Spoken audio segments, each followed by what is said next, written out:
coming with these allegations. I'm trying to see and verify if it is. Then when they called me the first time, they should have sent out verified um, um, documents stating that the original creditor and who it was, and that I truly owe this debt. Well, Your Honor, I just indicate that we did attach to those. They already Excuse me, Mr. Hurst. Excuse me, I wasn't finished. Excuse me. I wasn't finished. I wasn't finished. She cut I'm me off. Hurst. I'm not going to have this.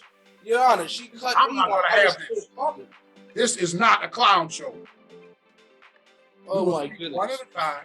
I can't finish my You statement. will speak one. Don't interrupt me again, Mr. Hurst. Go ahead, sir. Why, thank you. You will speak one at a time. You will not interrupt each other. You will not interrupt me. Do you understand what I have said? Mr. Yes, Hurst. I don't understand anything. Okay, fine. I don't even understand why I'm here. I'm going to mute I don't you. even understand what's going on. Well, I'm sure of that. In fact, I'm not sure you know how to tie your shoes without consuming one of your socks by accident. I'm muting Mr. Hurst, and I will let Ms. Strickard say what it is she wishes to say. Then I will unmute Mr. Hurst and allow Mr. Hurst to speak. Ms. Strickard, you are responding to Mr. Hurst. Yes, Your Honor. I was just indicating that we did attach the account statements, the full chain of title and seller data sheet to the packet. So even though there was no requirement, we did want to provide that to the defendant. And so that was in all of those materials were in the packet that was rejected, Judge. Well, let's let Mr. Hurst respond. Okay, so the understanding that I have is that they should have contacted me 5 days after they should have gave me documents 5 days after they contacted me about the alleged debt. I told them I have no recollection of the debt. I don't even know enough information to admit or deny the allegations to the debt. So if they're accusing me of this debt, I would like to ask them a few questions so that they can verify that this debt even belongs to me. And that's why I refused the packet, because I don't know if they're trying to contract with me or not. Nobody in their right financial mind would want to get into a contract with you, as I say, since sovereign citizens are financial black holes. I didn't know what it was, so I sent it back. All right, let me explain it to you again.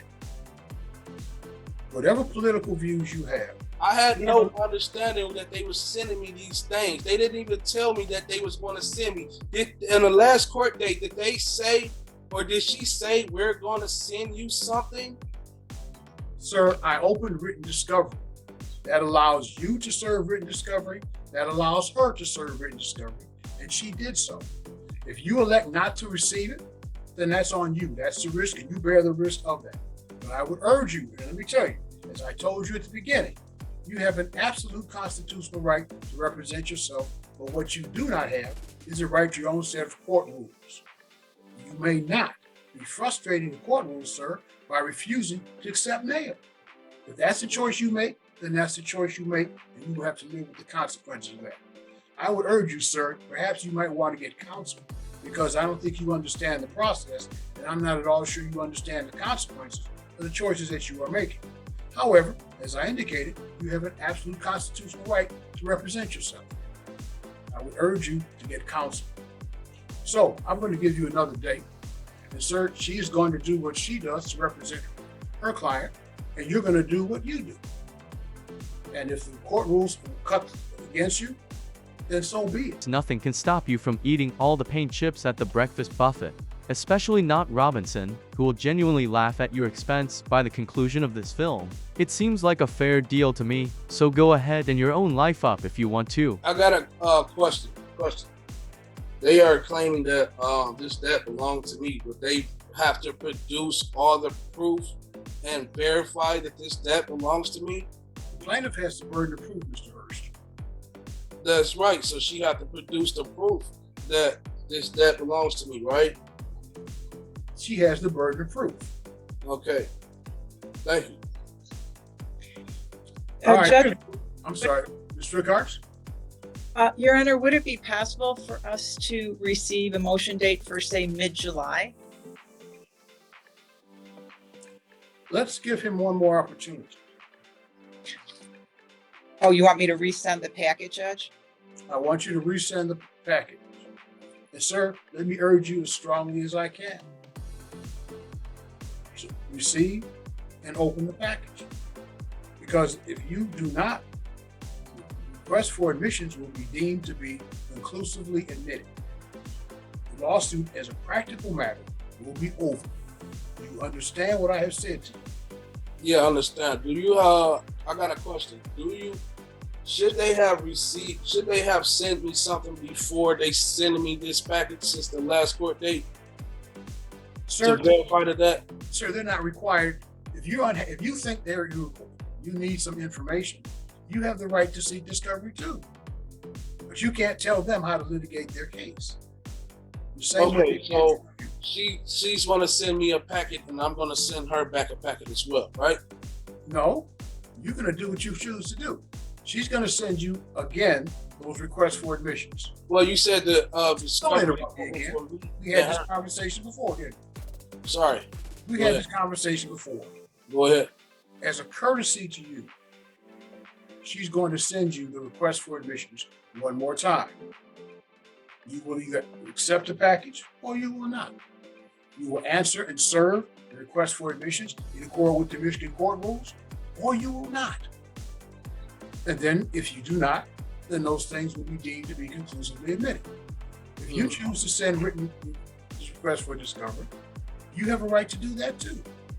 You can send written interrogatories, request for production of documents, and request for admissions. Same as her. That concludes the first appearance. He eventually accepted the packet, so let's move on to the second appearance. He is the same as her, but not the same because he lacks the 8 or more years of law school to support his defense. All right, we are on the record. This is 21-170-598. Minden Credit Management versus Kevin Hurst. Date and time for pretrial. You'll appear. Good morning, Your Honor. May it please the court, Suzanne Strickhartz, P44018, on behalf of the plaintiff. And what is your name, sir? Kevin Hurst. Okay.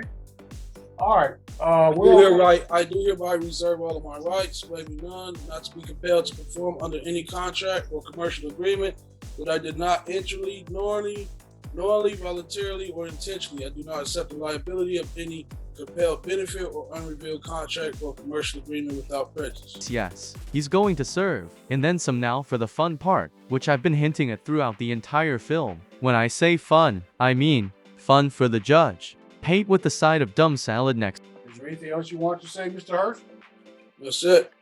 All right. All right, where are we on this file?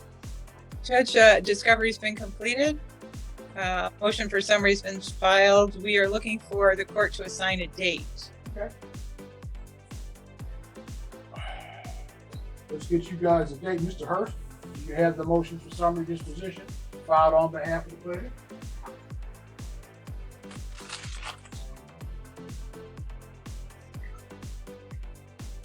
It looks like this. What's that? It looks like this.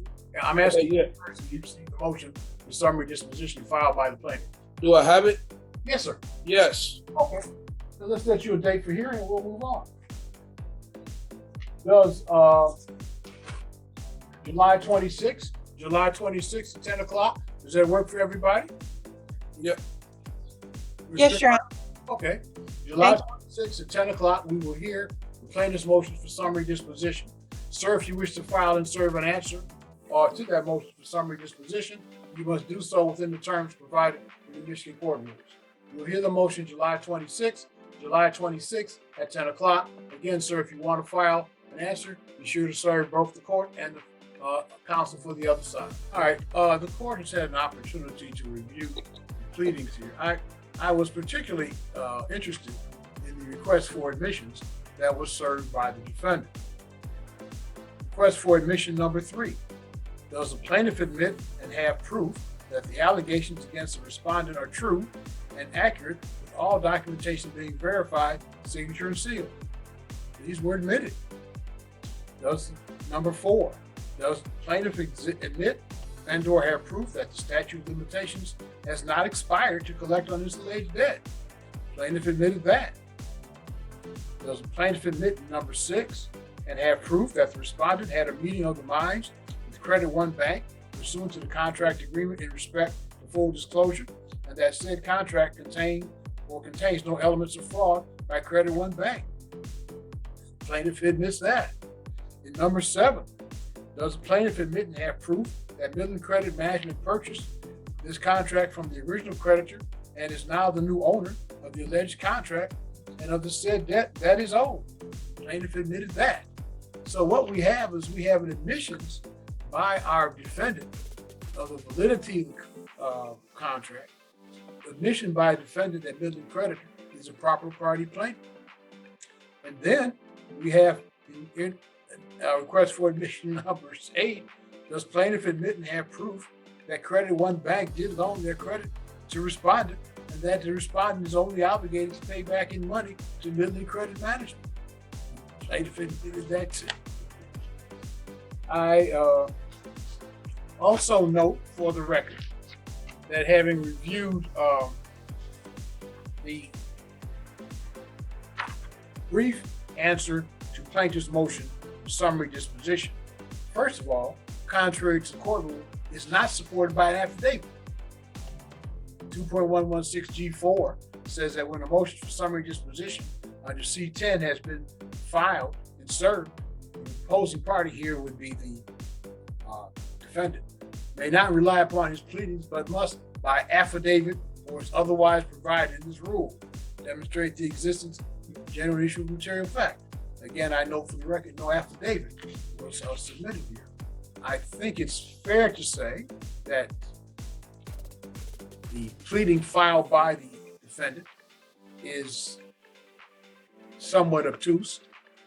I quote, for example, from the 3rd page, the agreed upon proof of claim does not serve in place of the original account, for it is a condition of acceptance and not the foundation of an action, and does not become an original demand and amount to an express promise to pay the actual sum stated. In his first paragraph, the plaintiff, and I'm quoting again, plaintiff claims that the living soul utilizes an address in his answer, when in fact the address that is used there indicates that the living soul does not live at this address, but is receiving mail there. So, the defendant has failed to approve.